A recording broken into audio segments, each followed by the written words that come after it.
So we thank all of you for being here today on this momentous occasion. And now I would like to introduce our great majority leader. Thank you, Senator Markey. It is a beautiful, beautiful late spring day, and it's as if the heavens are celebrating a recognition of freedom. Now, let me just say I want to thank Senator Markey for his great leadership on this issue, joined by our colleague on our side of the aisle, Senator Smith. Senator Cornyn, thank you for your leadership, and in the House, Representatives Jackson Lee, Danny Davis, and so many others, and Steve Williams, who has been so fabulous and relentless in making sure that this happens. Now, yesterday, the Senate came together, and we passed unanimously, the bill that says Juneteenth is a federal holiday. It was an important moment for recognizing our history, not shrinking from it, not sweeping it under the rug, not denying it, but staring it directly in the face.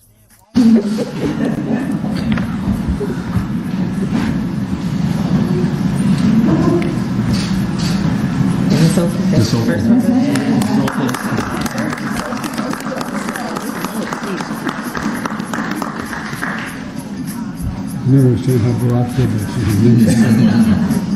He did it.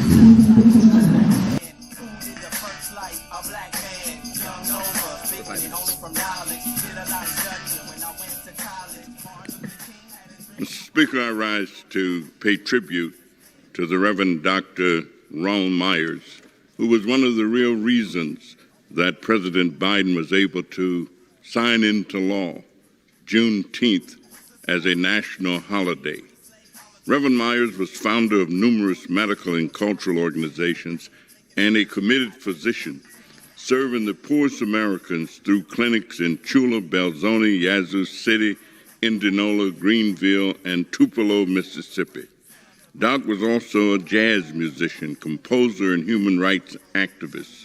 The New York Times stated, and I quote, "There aren't many doctors like Ronald Myers, a jazz-playing, Baptist-preaching family practitioner whose dream has always been to practice medicine in the kind of places that many other doctors wouldn't stop for a tank of gas," end of quote.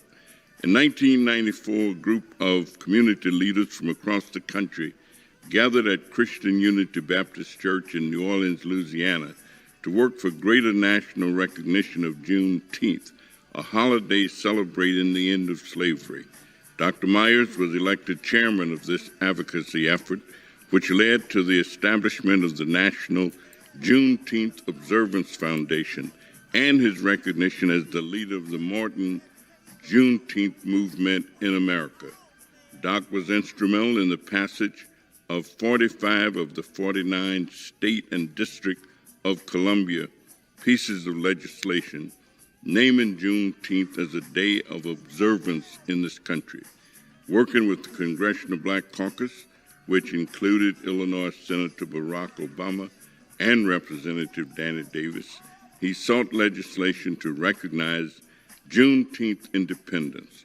Hosting the annual Juneteenth prayer breakfast, he established the Washington Juneteenth National Holiday Observance and the National Day of Reconciliation and Healing from the legacy of enslavement, which includes the National Black Holocaust Mafia Memorial Service.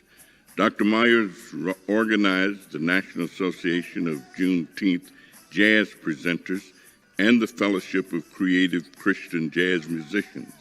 Under his leadership, the Washington Juneteenth Congressional event was held by the National Juneteenth Observance Foundation, Juneteenth America Incorporated, and the National Association of Juneteenth Jazz Presenters. An accomplished jazz pianist, trumpeter, and composer, Dr. Myers performed across the country promoting June is Black Music Month, celebrating Juneteenth jazz, preserving our African-American jazz legacy. For over 20 years, he met with state politicians, local Juneteenth organizations, and community leaders. Charles Taylor, author of Juneteenth, said, "Doc would give a copy of my Juneteenth book to every governor who made Juneteenth a holiday observance. He even gave Sarah Palin a copy when she was the governor of Alaska after her state recognized Juneteenth. At an award ceremony at the Beverly Hills Temple of the Arts at the Saban Theater, founder Rabbi David Barron said, Reverend Dr. Ronald Myers is an outstanding living model of all the values for which Martin Luther King stood. Thanks to Steve Williams, who has carried on Dr. Myers' work, and my staffer, Dr. Caleb Gilchrist, who has worked closely with him. Thank you, Dr.